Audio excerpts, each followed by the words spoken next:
बापाची पोरगी घेऊन गावात आली होती। गावकऱ्यांनी तुम्हाला आसरा दिला आणि तू आता आम्हाला शहाणपणा शिकवतेस। कसं आहे मावशी, एकदा एक बाई तिच्या बा संग एका छोट्याशा लेकराला घेऊन या गावात आली। ते लेकरू म्हणजे या गावची शान होतं। सगळी गावातली माणसं तिला हसवायची, खेळवायची, लई प्रेम करायची। जसजस ती मोठी होत गेली तसं काय गावात अडीअडचणी आल्या का ती सामोरी जायची, सगळ्यांनी मदत करायची। सगळ्यांनी तिचा लय अभिमान होता।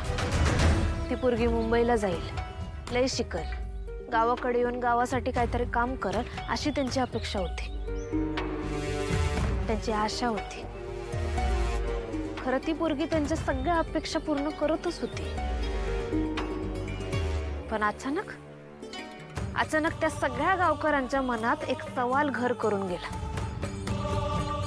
गावकऱ्यांना कळलं का तिला तिचा बा कोण आहे हेच माहित नाही। झालं मग एवढूशा एका कारणावरून तिच्या जन्मावरचा सवाल उठला। तिचा मान सन्मान सगळंच बदललं। कालपर्यंत जी पोरगी तुमच्या गावचा अभिमान होती, आज ती तुमच्या नजरेतनं पडली का? तर तिला तिचा बा कोण आहे हे माहित नाही म्हणून। आज जरी तुमच्या सगळ्यांचा दृष्टिकोन बदलला असला की नाही, तरी बी ही कमळी अजून बी तीच अन तशीच आहे। ती कवाच तिच्या आयाना आबांनी शिकवून दिलेली विसरणार नाही। आज बी तिला तिचा स्वाभिमान तितकाच महत्वाचा आहे। आणि म्हणूनच या मोहित्यांच्या कमळीला तिच्या आईच्या कार्यासाठी कुणाच्याच भिकेची आणि उपकाराची गरज नाही। ज्याला ज्याला असं वाटतंय माझं बोलणं पटत नसेल, ज्यांना इथं थांबायचं नाही त्यांनी कुशाल जावं। पर मी माझ्या आईच्या कार्य करण्यासाठी समर्थ आहे आणि मी ते स्वाभिमानानं करणार आहे। तर शेवटचं सांगतो, माझी आईच माझ्यासाठी माझी आई आणि माझं बा दोन्ही भी होती। आणि मीच तिच्यासाठी तिची पोरगी आणि पोरगा दोन्ही बी। आणि म्हणूनच माझ्या आईसाठी तिची ही लेक सगळं कार्य पूर्ण करणार। कमळी सरोज मोहिते। ऋषीशी ना?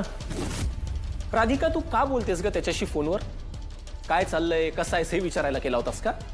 तुला माहिती नाहीये का तो आपल्या आईचा अपमान करून इथून निघून गेलाय? माहिती नाहीये तुला? मग रोहित, ऋषीचं नाव काढलं की एवढी चिडचिड का करतोस तू? राधिका चिडचिड करू नको तर काय करू? ऋषी आपल्या आईचा शब्द झुगारून त्या फालतू मुलीसाठी इथून निघून गेला हे माहिती नाहीये तुला? रोहित, कमळी चांगली मुलगी आणि साधना मावशी गेल्या, किमान आता तरी विचार कर ती किती डिस्टर्ब असेल, तिची काय अवस्था असेल। हादरून गेली ती मुलगी। ऋषी म्हणाला तिला सावरण्याची गरज आहे। म्हणजे तो आता तिकडेच राहणार आहे असं म्हणालाय का? हो, म्हणजे किमान कमळी काही ठाम डिसिजन घेत नाही तोपर्यंत तरी त्याला तिकडे राहावं लागेल। वेडा झालाय ऋषी, त्या कमळीच्या मागे वेडा झालाय। काय सांगतोयस? म्हणजे सगळं दिवस कार्य ती स्वतः करणार आहे म्हणाली? हो मॅडम, तिनं अख्ख्या गावासमोर घोषणा दिली आहे। गावासमोर घोषणा केली आहे ना? मग एक काम करायचं, हे जे काही दिवस कार्य असतील ना उद्या, ते पार उधळून लावायचं। अजिबात नीटपणाने ते काही होता कामा नये, कळलं? त्या गौरीच्या मेलेल्या आत्म्याला सुद्धा मला शांती मिळू द्यायची नाहीये, कळलं? हो मॅडम, चालेल। लाग कामाला ठेव। गौरी, गौरी गेली, गेली गो बाई गेली, देवा घरी गेली। ए देवा, देवा, देवा, देवा ऐकलंस रे माझं? म्हणून अशी मोठ्याने साथ घालते तुला। इतकी वर्ष छळलं तिने मला, मला माहिती होतं शेवटी विजय हा कामिनीचाच होणार। कारण कामिनी जेव्हा कधी डाव खेळते ना, तेव्हा ती फक्त जिंकण्यासाठीच खेळत असते. कारण कामिनीचा डाव म्हणजे वर्मावर खाव.